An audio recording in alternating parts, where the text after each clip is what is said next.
El Congreso de la Mañana.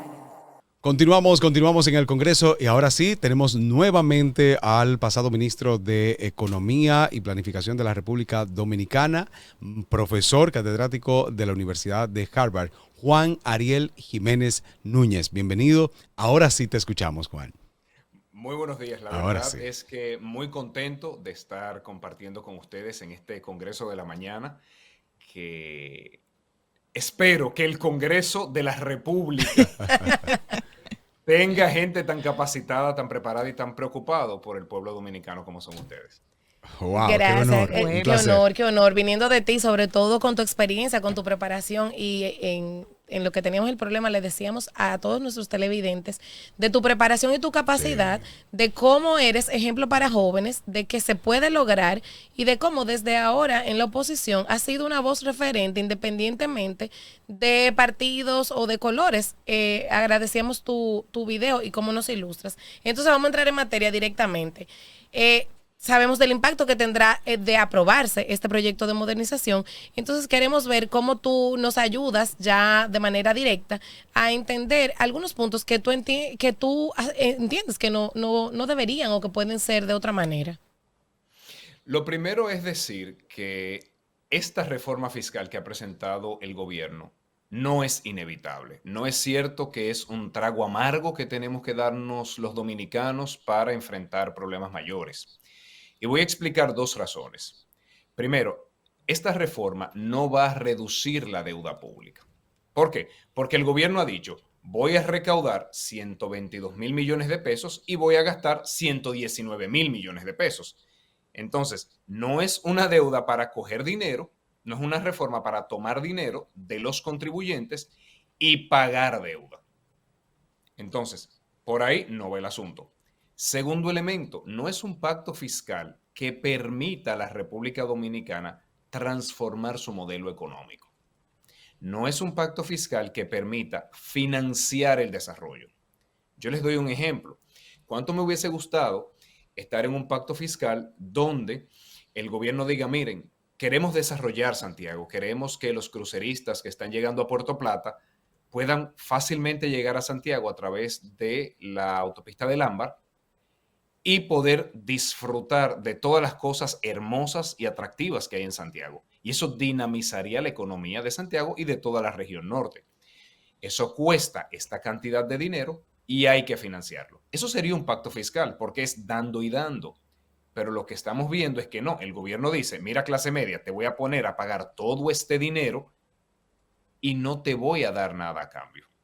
Esa es mi principal preocupación de esta propuesta de reforma fiscal.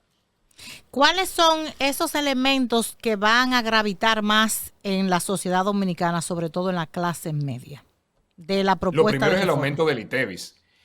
Se le está poniendo ITEVIS a alimentos como la carne de cerdo, la carne de res, el salami, los espaguetis, la galletica de soda. O sea, Los se le está jugos. poniendo ITEVIS. Los jugos que además van a tener un impuesto adicional Sí. por Y ser los una bebida refrescos. Por el azucarada. nivel de azúcar. Y los refrescos también. Que pudiésemos discutir si eso es apropiado o no. Porque debo admitir que hay muchos países que están poniendo impuestos a las bebidas azucaradas para disminuir el consumo por un tema de salud. Sí. Eso es otra discusión.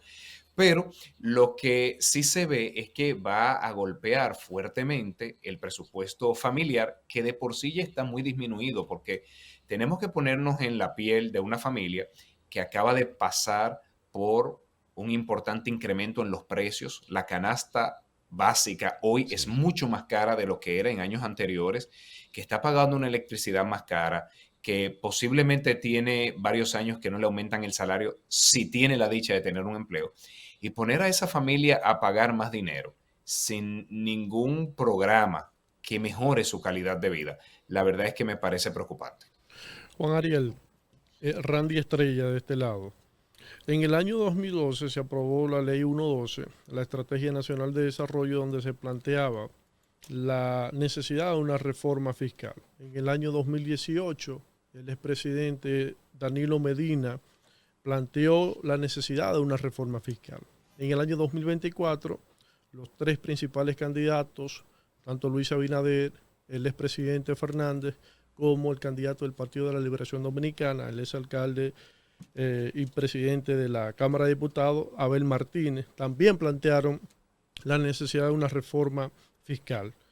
Hace unos días el gobierno de manera oficial ya propuso ese proyecto de reforma fiscal. Como dicen los chinos, no hay nada tan malo que no tenga algo bueno, ni nada tan bueno que no tenga algo malo. Yo quisiera preguntarte, ¿en cuáles puntos estás de acuerdo con la reforma fiscal planteada? Gracias, Randy, por tu pregunta. Yo te voy a dar un ejemplo. Imaginémonos que vamos al cardiólogo, ¿verdad? Y nos dice, mira, la verdad es que tengo que hacerte un cateterismo por un tema de salud. Si luego vas a otro médico y te dice que te quiere resolver ese problema operándote las rodillas, tú dices, pero ven acá, ¿y qué es esto? Porque usted no me está resolviendo mi problema cardiovascular. No es hacer una operación por hacer una operación, no es hacer una cirugía por hacer una cirugía, es corregir el problema de fondo.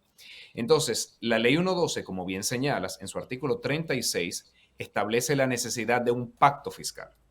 Sí. Pacto fiscal que, por cierto, inicia con reducción de la evasión, que sigue con mejora de la eficiencia, que continúa en un punto C con financiamiento de las obras de infraestructura y que tiene como marco un cambio del modelo de desarrollo, de la estructura económica.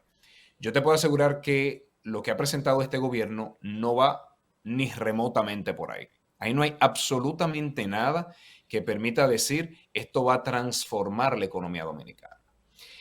Mencionas el año 2018. Ciertamente el expresidente Danilo Medina decía que se hacía necesaria una reforma fiscal para bajar los niveles de deuda. O sea, ya sea combinar reducción de gastos o incremento de ingresos para reducir una deuda que, debo admitir, viene creciendo a lo largo de los años. No es nuevo de este gobierno.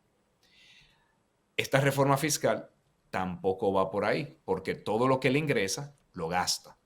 Entonces, yo creo que son tres conversaciones distintas que tendríamos que separar.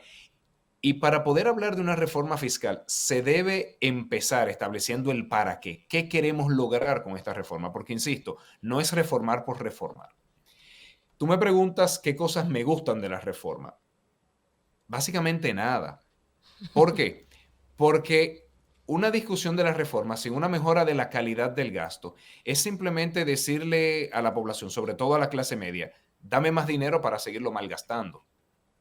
Es como si un hijo te pide dinero, tú le preguntas, ¿pero para qué? Si es para gastarlo en dulce, usted come demasiado dulce. Si es para decirte, mira, me quiero comprar un libro, no, pero espérate, coge la tarjeta completa y compra la librería que tú quieras. Entonces, en una reforma no se puede separar el aumento de impuestos con el uso del dinero que generarán esos impuestos. Ok.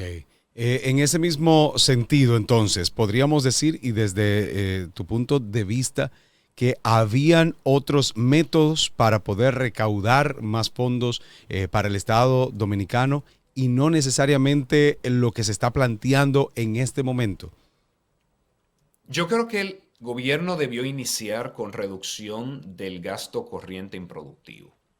De hecho, ustedes recordarán que cuando el gobierno anunció que a través de la fusión de entidades públicas y la eliminación de algunas entidades, iba a disminuir el gasto corriente en 25,000 millones de pesos. Yo dije que a mí me parecía correcto, porque yo siempre opino lo que creo desde el punto de vista técnico, porque creo que es un respeto que le debo a la ciudadanía. Claro. Lo que pasa es que yo le tomé la palabra al gobierno, pero a los 2 días dijeron, no, pero no vamos a despedir a nadie. Pero ¿cómo vamos a reducir el gasto si no se va a despedir a nadie? Eso lo pensamos. Exacto. Entonces luego someten un presupuesto donde no se refleja esa reducción que ellos prometieron. Y yo ahí me pongo a pensar, mira, creo que me engañaron y que con eso engañaron a todo un pueblo dominicano que se sintió contento de que por fin un gobierno hable de reducir el gasto corriente, que yo creo que está pendiente. Entonces yo la reforma fiscal la iniciaría con una revisión de todo el gasto que se puede disminuir sobre todo el gasto que no transforma la vida de los dominicanos y diría, esta es mi cuota de sacrificio. Para hacerlo práctico, ¿cuáles serían esos 5 principales gastos que debería disminuir el Estado dominicano? 5, por decir. Empezando por la nómina pública. Bien. Mira, la nómina pública no esencial, dígase, la nómina pública que no está relacionada a educación, salud, seguridad ciudadana, en estos 4 años ha aumentado 73.340 millones de pesos. Eso es más que el ITEVIS, 340 millones de pesos. Eso es más que el ITEVIS que se le va a poner a los alimentos en esta reforma. Entonces empecemos por ahí. Empecemos diciendo, así como criticábamos la nómina pública en el pasado, vamos a criticarla ahora también y vamos a todos a hacer una revisión integral y vamos a admitir que posiblemente para desarrollar la agricultura ya no es necesario tener hasta un instituto del coco. En aguja. No, claro, hay instituto de la uva, del coco, del café, del azúcar, del tabaco, de la aguja. O sea, no, y yo me pregunto si más un instituto del jengibre. Porque, Con Dios Navidad, delante, claro. con Dios delante. si no, porque además tiene efectos de salud el jengibre. Claro. A mí me gusta mucho. Entonces, un segundo elemento, el aumento del subsidio eléctrico. Cuando uno revisa las informaciones del Ministerio de Energía y Minas, se da cuenta que los niveles de pérdida de las EDES, dígase, energía que se entrega, electricidad que se entrega pero no se cobra, ha retrocedido aproximadamente 11 años. O sea, tenemos unos niveles de pérdida mayores que 2019, 18, 17, 15, 14 y nos remontamos a los niveles de pérdida de 2013. Wow. ¿Qué ha producido eso? Que el gobierno tenga que destinar 61.000 millones de pesos más para mantener las EDES funcionando. EDES que, por cierto, también han aumentado la nómina pública.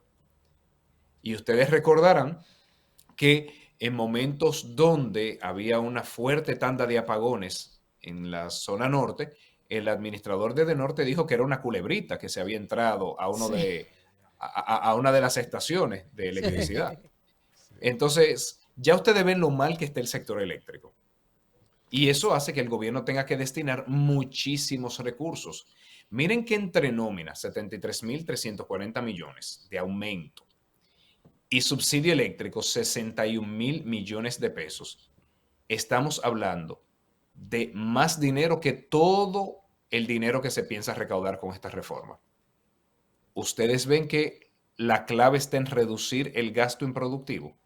Y así puedo ir partida por partida, así puedo mencionarles el gasto en publicidad, que me parece excesivo, me parece hasta irrespetuoso que en momentos donde se le está diciendo a la ciudadanía que van a tener que pagar ITEVI hasta por el agua que se van a tomar, al día siguiente el gobierno saque contraportada en todos los periódicos promoviendo la reforma. Claro. Entonces, son todas esas cosas que tenemos que revisar antes de pedirle a la población dominicana una mayor cuota de sacrificio cuando todo indica que no va a mejorar la calidad de vida de los dominicanos. Si hablamos de pacto fiscal, y es el dando y todos ganando, ¿cuál sería entonces esos pasos certeros que debería hacer el gobierno dominicano sin importar, ¿verdad? Quitémosles la franja política para que podamos tener esa economía higienizada. Lo primero, identificar una serie de obras de infraestructura clave para el desarrollo económico. Es decir, miren, imagínense cuando en una familia van a hacer un proyecto. Miren, ¿qué vamos a hacer el año que viene? Bueno, vamos a remodelar la casa, vamos a quizás mudarnos, vamos a empezar a pagarle la universidad a los muchachos. Ok, perfecto. ¿Qué queremos lograr? Y después, ¿cuánto vamos a tener que sacrificarnos mes por mes? Miren, para poder mudarnos el año que viene a una casa más cómoda, vamos a tener que reducir el gasto en salidas al cine o salida a la discoteca en 3,000 pesos mensuales.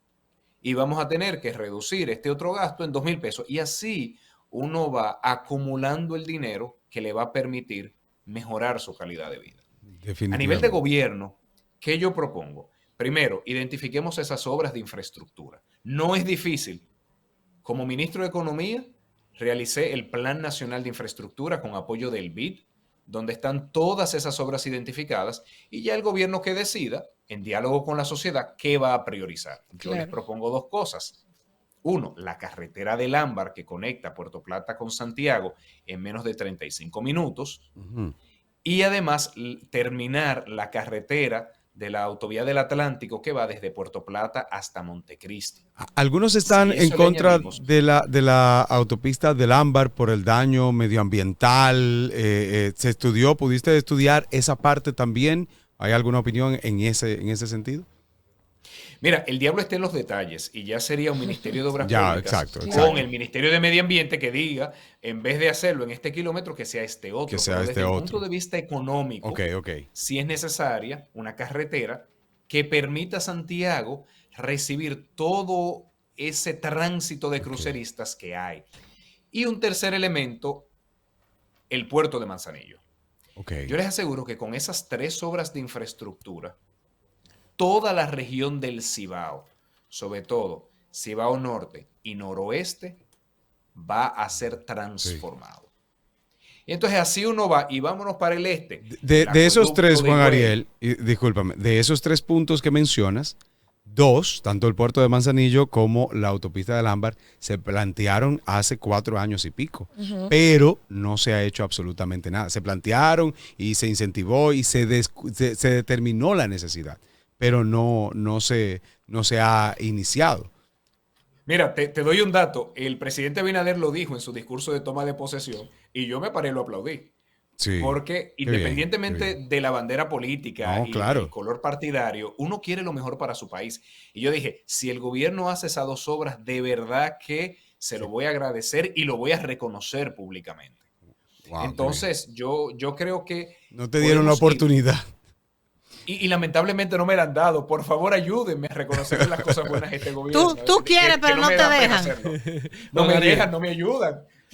Juan Ariel, uno de los principales males que tiene la República Dominicana es la evasión fiscal. Y que me parece muy interesante que buena parte de la élite política del país no toque ese tema. Nosotros tenemos una evasión fiscal de un 7% con relación al Producto Interno Bruto aproximadamente. Y según OFAN, en el año 2019 la corrupción se estimaba que se llevaba alrededor del 1.1% del Producto Interno Bruto. Es decir, que la evasión fiscal o corrupción fiscal, como yo le llamo, es peor, más dañina que la corrupción pública en la República Dominicana. Entonces, yo quiero preguntarte, ¿qué recomiendas para que se reduzca la evasión fiscal en la República Dominicana? Coincido 100% contigo. Yo creo que el énfasis de la discusión fiscal debe girar en torno a cómo reducir la evasión y la elusión también. Evasión es cuando directamente dejo de pagar algo que me corresponde. Y elusión es cuando me aprovecho de vacíos en la ley para pagar menos impuestos, pero no es ilegal lo que estoy haciendo. En uno es un crimen, el otro es un truco. Entonces, hay muchas cosas que se pueden realizar. Yo te voy a dar algunos ejemplos. Yo creo que tenemos que empezar identificando las estructuras financieras en el exterior para evasión de impuestos. Hay muchas personas físicas y jurídicas que tienen sus fortunas en paraísos fiscales que lo que hace es evitar el pago de impuestos en la República Dominicana. Porque no sé qué hace un dominicano que trabaja en República Dominicana, que vive en República Dominicana, con toda su fortuna en St. Kitts and Nevis, por ejemplo. Para O en ejercer, Panamá. para ejercer el comercio en el país, porque si tú me dijeras que tienen el negocio allá, pues yo te digo, bueno, ok, pero evidentemente es una estrategia económica para beneficio individual. Ya por último, Juan Ariel, lo último que te quería preguntar, se ha hablado mucho de poner los impuestos de manera escalonada o diferenciada. Por ejemplo, el marbete, dependiendo de si es alta gama o no alta gama. El ITEVIS e incluso el tema del IPI. Entonces, en ese sentido, ¿cuál es tu postura de esos impuestos diferenciados? El mismo impuesto, pero afectando quizás a quien más puede, en base a que tiene un vehículo más costoso o una propiedad más costosa. Siempre tiene que pagar más el que más tiene. Lógico. Entonces, el que tiene un vehículo más caro, una jipeta del año, que pague un marbete mucho más caro que ese dominicano que tiene un Sonata para hacer de Uber. creo que tiene que pagar mucho más IPI aquella persona que tiene apartamentos y villas de recreación en las zonas turísticas, más que esa familia dominicana que apenas se pudo comprar un apartamento para iniciar su vida familiar. Entonces, yo soy partidario de esas diferenciaciones. Yo creo que el marbete debe ser como porcentaje del valor del vehículo y creo que el IPI debe ser escalonado, debe pagar mucho menos IPI las personas que tienen una propiedad, digamos, hasta 10 millones de pesos, y una persona que tiene propiedades entre 10 y 20 millones, mucho más IPI, un porcentaje mayor, y así sucesivamente. Que pague más el que más tiene. O sea, que tú en economía y con tu experiencia sí es funcional y debe ser así. El tema de diferenciar lo que hasta el momento nunca ha sido así en República Dominicana. Sí, y es mucho más fácil hacerlo con activos. ¿Por qué? Porque la DGI sabe qué vehículo cada persona tiene y sabe qué Claro. vivienda Qué cada vivienda. persona tiene. Es mucho más difícil hacerlo con transacciones. ¿Por qué? Porque cuando nosotros vamos al supermercado no nos identificamos. No Claro. decimos, hola, yo soy Patricia y vengo a comprar 10 plátanos y 2 libras de salami. Claro. No, Sin claro. embargo, tu vehículo y tu vivienda sí el gobierno lo sabe, lo tiene identificado. Bueno, queremos agradecer a Juan Ariel la disposición que siempre tiene cuando nosotros le pedimos colaboración. No importa si es medio escrito o por televisión o por radio, siempre está disponible para orientarnos con sus conocimientos. Gracias, porque sabemos que tienes una agenda muy agitada allá en Harvard y es un prestigio para nosotros contar contigo. Gracias a ustedes, me encanta su programa y de verdad que felicitaciones, lo hacen demasiado bien. Gracias. Muchas Te esperamos gracias. por aquí en vivo cuando estés en República Dominicana. Y en Santiago, las puertas están abiertas. Esperamos tenerte aquí en los estudios. Cuando vengas, vamos a contactarte. Nicole, nuestra productora, se pondrá en contacto y Sagrario, para que podamos tenerte aquí en nuestra curul, una curul que va a estar ahí disponible para ti en este Congreso de la Un Mañana. abrazo. Nosotros vamos a Gracias, una un pausa. abrazo. No se Un mueva, abrazo. regresamos en breve con muchísimo más contenido aquí en el Congreso de la Mañana. El Congreso de la Mañana.